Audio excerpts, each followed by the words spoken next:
ओम शांति।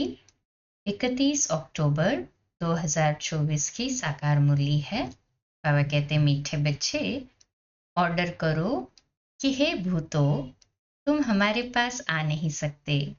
तुम उनको डराओ तो भाग जाएंगे। प्रश्न: ईश्वरीय नशे में रहने वाले बच्चों के जीवन की शोभा क्या है? उत्तर: सर्विस ही उनके जीवन की शोभा है। जब नशा है कि हमें ईश्वरीय लॉटरी मिली है तो सर्विस का शौक होना चाहिए, परंतु तीर तब लगेगा जब अंदर कोई भी भूत नहीं होगा। दूसरा प्रश्न: शिव बाबा का बच्चा कहलाने के हकदार कौन हैं? उत्तर: जिन्हें निश्चय है कि भगवान हमारा बाप है। हम ऐसे ऊंचे से ऊंचे बाप के बच्चे हैं। ऐसे नशे में रहने वाले लायक बच्चे ही शिव बाबा का बच्चा कहलाने के हकदार है। अगर कैरेक्टर ठीक नहीं, चलन रॉयल्टी की नहीं, तो वो शिव बाबा का बच्चा नहीं कहला सकते। ओम शांति। शिव बाबा याद है, स्वर्ग की बादशाही याद है। यहाँ जब बैठते हो तो दिमाग में आना चाहिए, हम बेहद के बाप के बच्चे हैं और नित्य बाप को याद करते हैं। याद करने बिगर हम वर्षा ले नहीं सकते। काहे का वर्षा? पवित्रता का। उसके लिए ऐसा पुरुषार्थ करना चाहिए। कभी भी कोई विकार की बात हमारे आगे आ नहीं सकती। सिर्फ विकार की भी बात नहीं, एक भूत नहीं, परंतु कोई भी भूत आ नहीं सकता। ऐसा शुद्ध अहंकार रहना चाहिए। बहुत ऊंचते ऊंच भगवान के हम बच्चे भी ऊंचते ऊंच ठहरे ना। बातचीत चलन कैसी रॉयल होनी चाहिए? बाप चलन से समझते हैं ये तो बिल्कुल ही वर्थ नॉट ए पेनी है। मेरा बच्चा कहलाने का भी हकदार नहीं। लौकिक बाप को भी न लायक बच्चे को देख अंदर में ऐसे होता है, ये भी बाप है। बच्चे जानते हैं बाप हमको शिक्षा दे रहे हैं, परंतु कोई कोई ऐसे है जो बिल्कुल समझते नहीं। बेहद का बाप हमको समझा रहे हैं, वह निश्चय नहीं, नशा नहीं। तुम बच्चों का दिमाग कितना ऊंच होना चाहिए। हम कितने ऊंच बाप के बच्चे हैं। बाप कितना समझाते हैं। अंदर में सोचो, हम कितने ऊंचते ऊंच बाप के बच्चे हैं। हमारा कैरेक्टर कितना ऊंच होना चाहिए। जो इन देवी देवताओं की महिमा है वह हमारी होनी चाहिए। प्रजा की थोड़ी महिमा है। एक लक्ष्मी नारायण को ही दिखाया है, तो बच्चों को कितनी अच्छी सर्विस करनी चाहिए। इन लक्ष्मी नारायण दोनों ने ये सर्विस की है ना। दिमाग कितना ऊंचा चाहिए। भाई बच्चों में तो कोई फर्क ही नहीं। माया से हार खा लेते हैं तो और ही जास्ती बिगड़ जाते हैं। नहीं तो अंदर में कितना नशा रहना चाहिए। हम बेहद के बाप के बच्चे हैं। बाप कहते हैं सबको मेरा परिचय देते रहो। सर्विस से ही शोभा पाएंगे, तभी बाप की दिल पर चढ़ेंगे। बच्चा वह जो बाप की दिल पर चढ़ा हुआ हो। बाप का बच्चों पर कितना लव होता है। बच्चों को सिर पर चढ़ाते हैं। इतना मोह होता है, परंतु वह तो हद का मायावी मोह है। ये तो है बेहद का। ऐसा कोई बाप होगा जो बच्चों को देख खुश न हो? माँ बाप को तो अतः खुशी होती है ना। यहाँ जब बैठते हो तो समझना चाहिए, बाबा हमको पढ़ाते हैं। बाबा हमारा ओबीडियंट टीचर है। बेहद के बाप ने जरूर कोई सर्विस की होगी, तब तो गायन है। कितनी वंडरफुल बात है। इतनी उनकी महिमा की जाती है। यहाँ बैठे हो तो बुद्धि में नशा रहना चाहिए। सन्यासी तो है ही निवृत्ति मार्ग वाले, उन्हों का धर्म ही अलग है। ये भी अब बाप समझाते हैं। तुम थोड़े ही जानते थे सन्यास मार्ग को। तुम हो गृहस्थ आश्रम में रहते, भक्ति आदि करते थे। बाबा कहते तुम भी गृहस्थ आश्रम में रहते पहले भक्ति करते थे, फिर तुमको ज्ञान मिलता है, उनको तो ज्ञान मिलने का है नहीं। तुम कितना ऊंच पढ़ते हो और बैठे कितने साधारण हो नीचे। देलवाड़ा मंदिर में भी तुम नीचे तपस्या में बैठे हो। ऊपर में वैकुंठ खड़ा है। ऊपर वैकुंठ को देख मनुष्य समझते हैं स्वर्ग ऊपर ही होता है। तो तुम बच्चों के अंदर में ये सब बातें आनी चाहिए कि ये स्कूल है, हम पढ़ रहे हैं। कहाँ चक्र लगाने जाते हो तो भी बुद्धि में ये ख्यालात चले तो बहुत मजा आएगा। बेहद के बाप को तो दुनिया में कोई नहीं जानते। बाप के बच्चे बनकर और बाप की बायोग्राफी को न जाने, ऐसा भुट्टू कभी देखा? न जानने के कारण कह देते वह सर्वव्यापी है। भगवान को ही कह देते आपे ही पूज्य, आपे ही पुजारी। तुम बच्चों को अंदर में कितनी खुशी होनी चाहिए। हम कितने ऊंच पूज्य थे, फिर हम ही पुजारी बने हैं। जो शिव बाबा तुमको इतना ऊंच बनाते हैं, वह फिर ड्रामानुसार तुम ही उनकी पूजा शुरू करते हो। इन बातों को दुनिया थोड़ी ही जानती है कि भक्ति कब शुरू होती है। बाप तुम बच्चों को रोज रोज समझाते रहते हैं।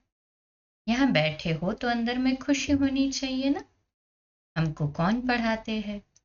भगवान आकर पढ़ाते हैं। ये तो कभी सुना भी नहीं होगा। वह तो समझते हैं गीता का भगवान श्री कृष्ण है, तो श्री कृष्ण ही पढ़ाता होगा। अच्छा, श्री कृष्ण भी समझो तो भी कितनी ऊंच अवस्था होनी चाहिए। एक किताब भी है मनुष्य मत और ईश्वरीय मत का। देवताओं को तो मत लेने की दरकार ही नहीं है। मनुष्य चाहते हैं ईश्वर की मत। देवताओं को तो मत अगले जन्म में मिली थी, जिससे ऊंच पद पाया। अभी तुम बच्चों को श्रीमत मिल रही है श्रेष्ठ बनने के लिए। ईश्वरीय मत और मनुष्य मत में कितना फर्क है। मनुष्य मत क्या कहती है, ईश्वरीय मत क्या कहती है? जरूर ईश्वरीय मत पर चलना पड़े। कोई से मिलने जाते हैं तो कुछ भी ले नहीं जाते।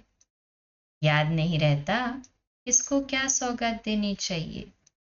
ये मनुष्य मत और ईश्वरीय मत का कॉन्ट्रास्ट बहुत जरूरी है। तुम मनुष्य थे तो आसुरी मत थी, और अभी ईश्वरीय मत मिलती है। उनमें कितना फर्क है। ये शास्त्र आदि सब मनुष्य के ही बनाए हुए हैं ना। बाप कोई शास्त्र पढ़कर आते हैं क्या? बाप कहते हैं मैं कोई बाप का बच्चा हूं क्या? मैं कोई गुरु का शिष्य हूं क्या जिससे सीखा हूं? तो ये भी सब बातें समझानी चाहिए। भलिया जानते हैं बंदर बुद्धि है, परंतु मंदिर लायक बनने वाले भी हैं ना। बाबा जानते हैं कि कैसे है, परंतु क्या बनने वाले हैं उस विजन से बाबा सभी बच्चों को देखते हैं। ऐसे बहुत मनुष्य मत पर चलते हैं, फिर तुम सुनाते हो कि हम ईश्वरीय मत पर क्या बनते हैं। वह हमको पढ़ाते हैं। भगवान वाच हम उनसे पढ़ने जाते हैं। हम रोज 1 घंटा पौना घंटा जाते हैं। क्लास में जास्ती टाइम भी लेना नहीं चाहिए। याद की यात्रा तो चलते फिरते हो सकती है। ज्ञान और योग दोनों ही बहुत सहज है। अलफ का है ही एक अक्षर। भक्ति मार्ग के तो ढेर शास्त्र है। इकट्ठा करो तो सारा घर शास्त्रों से भर जाए। कितना इन पर खर्चा हुआ होगा। अब बाप तो बहुत सहज बताते हैं। सिर्फ बाप को याद करो तो बाप का वर्षा है ही स्वर्ग की बादशाही। तुम विश्व के मालिक थे ना। भारत हेवन था ना। क्या तुम भूल गए हो? ये भी ड्रामा की भावी कहा जाता है। अब बाप आया हुआ है। हर 5000 वर्ष बाद आते हैं पढ़ाने। बेहद के बाप का वर्षा जरूर स्वर्ग नई दुनिया का होगा ना। ये तो बिल्कुल सिंपल बात है। लाखों वर्ष कह देने से बुद्धि को जैसे ताला लग गया है। ताला खुलता ही नहीं। ऐसा ताला लगा हुआ है जो इतनी सहज बात भी समझते नहीं है। बाप समझाते हैं, एक ही बात बस है, जास्ती कुछ भी पढ़ाना नहीं चाहिए। यहाँ तुम 1 सेकंड में किसको भी स्वर्गवासी बना सकते हो, परंतु ये स्कूल है, इसलिए तुम्हारी पढ़ाई चलती रहती है। ज्ञान सागर बाप तुम्हें ज्ञान तो इतना देते हैं जो सागर को स्याही बनाओ, सारा जंगल कलम बनाओ तो भी अंत नहीं हो सकता। ज्ञान को धारण करते कितना समय हुआ है? भक्ति को तो आधा कल्प हुआ है। ज्ञान तो तुमको एक ही जन्म में मिलता है। बाप तुमको पढ़ा रहे हैं नई दुनिया के लिए। उस जिस्मानी स्कूल में तो तुम कितना समय पढ़ते हो? 5 वर्ष से लेकर 20-22 वर्ष तक पढ़ते रहते हो। कमाई थोड़ी और खर्चा बहुत करेंगे तो घाटा पड़ जाएगा ना। बाप कितना सॉल्वेंट बनाते हैं, फिर इंसॉल्वेंट अर्थात कंगाल बन जाते हैं। अभी भारत का हाल देखो क्या है। अलग से समझाना चाहिए, माताओं को खड़ा होना चाहिए। तुम्हारा ही गायन है वंदे मातरम। धरती को वंदे मातरम नहीं कहा जाता है, वंदे मातरम मनुष्य को किया जाता है। बच्चे जो बंधन मुक्त है वही ये सर्विस करते हैं। वह भी जैसे कल पहले बंधन मुक्त हुए थे वैसे होते रहते हैं। अबलाओं पर कितने अत्याचार होते हैं। जानते हैं हमको बाप मिला है, समझते हैं बस अब तो बाप की सर्विस करनी है, बंधन है। ऐसे कहने वाले रीढ़ बकरियां हैं। गवर्नमेंट कभी कह न सके कि तुम ईश्वरीय सर्विस न करो। बात करने की हिम्मत चाहिए ना। जिसमें ज्ञान है वह तो इतने में सहज बंधन मुक्त हो सकते हैं। जज को भी समझा सकते हो हम रूहानी सेवा करना चाहते हैं। रूहानी बाप हमको पढ़ा रहे हैं। क्रिश्चियन लोग फिर भी कहते हैं लिबरेट करो, गाइड बनो। भारतवासियों से फिर भी उन्हों की समझ अच्छी है। तो बच्चों में जो अच्छे समझदार है उनको सर्विस का बहुत शौक रहता है। समझते हैं ईश्वरीय सर्विस से बहुत लॉटरी मिलनी है। कोई तो लॉटरी आदि को समझते ही नहीं, वहां भी जाकर दास दासियां बनेंगे। दिल में समझते हैं अच्छा दासी ही सही, चंडाल ही सही। स्वर्ग में तो होंगे ना, सब होंगे ना, दास दासी भी होंगे तो चंडाल भी। उन्हों की चलन भी ऐसे देखने में आती है। तुम समझते हो बेहद का बाप हमको समझा रहे हैं। ये दादा भी समझाते हैं। बाप इन द्वारा बच्चों को पढ़ा रहे हैं। कोई तो इतना भी समझते नहीं। यहाँ से बाहर निकले खलास। यहाँ पर बैठे भी जैसे कुछ समझते नहीं। बुद्धि बाहर भटकती धक्का खाती रहती है। एक भी भूत निकलता नहीं है। पढ़ाने वाला कौन और बनते क्या है?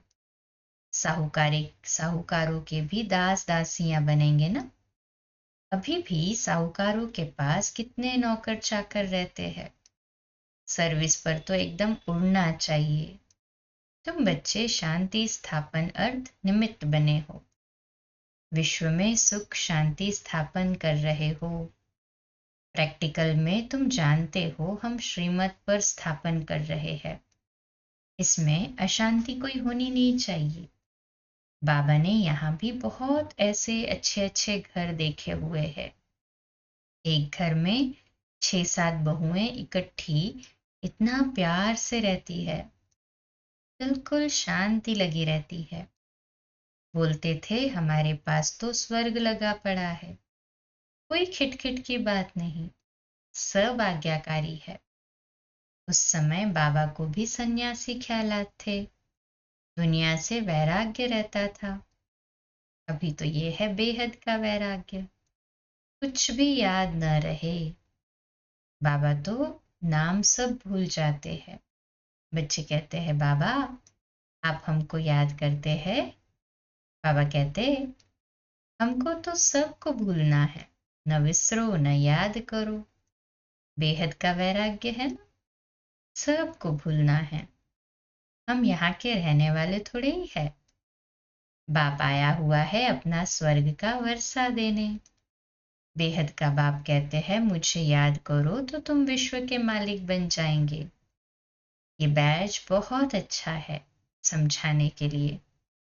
कोई मांगे तो बोलो, समझ कर लो। इस बैज को समझने से तुमको विश्व की बादशाही मिल सकती है। शिव बाबा इस ब्रह्मा द्वारा डायरेक्शन देते हैं, मुझे याद करो तो तुम ये बनेंगे। गीता वाले जो है वह अच्छी रीति समझ लेंगे। जो देवता धर्म के होंगे, कोई कोई प्रश्न पूछते हैं, देवताएं गिरते क्यों हैं? अरे ये चक्र फिरता रहता है, पुनर्जन्म लेते लेते नीचे तो उतरेंगे न? चक्र तो फिरता ही है। हर एक के दिल में ये आता जरूर है, हम सर्विस क्यों नहीं कर सकते? जरूर मेरे में कोई खामी है। माया के भूतों ने नाक से पकड़ा हुआ है। अब तुम बच्चे समझते हो, हमको अब घर जाना है, फिर नई दुनिया में आकर राज्य करेंगे। तुम मुसाफिर हो ना, दूर देश से यहाँ आकर पाठ बजाते हो। अभी तुम्हारी बुद्धि में है हमको अमरलोक जाना है, ये मृत्युलोक खलास हो जाना है। बाप समझाते तो बहुत अच्छा है, अच्छी रीति धारण करना है, इसको फिर उगारते रहना चाहिए। ये भी बाप ने समझाया है। कर्म भोग की बीमारी उथल खाएगी, माया सताएगी, परंतु मूंझना नहीं चाहिए। थोड़ा कुछ होता है तो हैरान हो जाते हैं। बीमारी में मनुष्य और भी भगवान को जास्ती याद करते हैं। बंगाल में जब कोई बहुत बीमार होता है तो उनको कहते हैं राम बोलो, राम बोलो। देखते हैं अब मरने पर है तो गंगा पर ले जाकर हरि बोल करते, फिर उनको ले आकर जलाने की क्या दरकार है? गंगा में अंदर डाल दो ना, कच्च मच आदि का शिकार हो जाएगा, काम में आ जाएगा। पारसी लोग रख देते हैं तो वह हड्डियां भी काम में आती है। बाप कहते हैं तुम और सब बातें भूल मुझे याद करो। अच्छा, मीठे मीठे सिकिलते बच्चों प्रति माता पिता बाप दादा का याद प्यार और गुड मॉर्निंग। रूहानी बाप की रूहानी बच्चों को नमस्ते। हम रूहानी बच्चों की रूहानी माता पिता बाप दादा को याद प्यार गुड मॉर्निंग और नमस्ते। वाह बाबा वाह, शुक्रिया बाबा, शुक्रिया। धारणा के लिए मुख्य सार है, पहली पॉइंट, बंधन मुक्त बनकर भारत की सच्ची सेवा करनी है। अलग से समझाना है कि हमें रूहानी बाप पढ़ा रहे हैं, हम रूहानी सेवा पर है।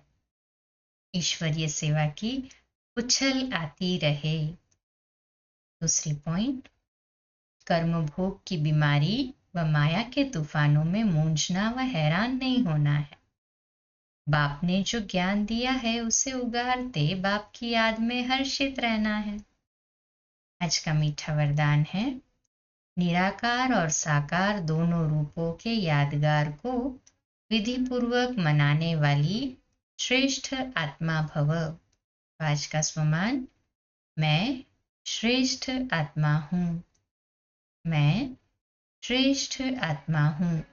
विश्लेषण, दीपमाला अविनाशी अनेक जगे हुए दीपकों का यादगार है। आप चमकती हुई आत्माएं दीपक की लौ मिसल दिखाई देती हो, इसलिए चमकती हुई आत्माएं दिव्य ज्योति का यादगार स्थूल दीपक की ज्योति में दिखाया है। तो एक तरफ निराकारी आत्मा के रूप का यादगार है, दूसरी तरफ आपके ही भविष्य साकार दिव्य स्वरूप लक्ष्मी के रूप में यादगार है।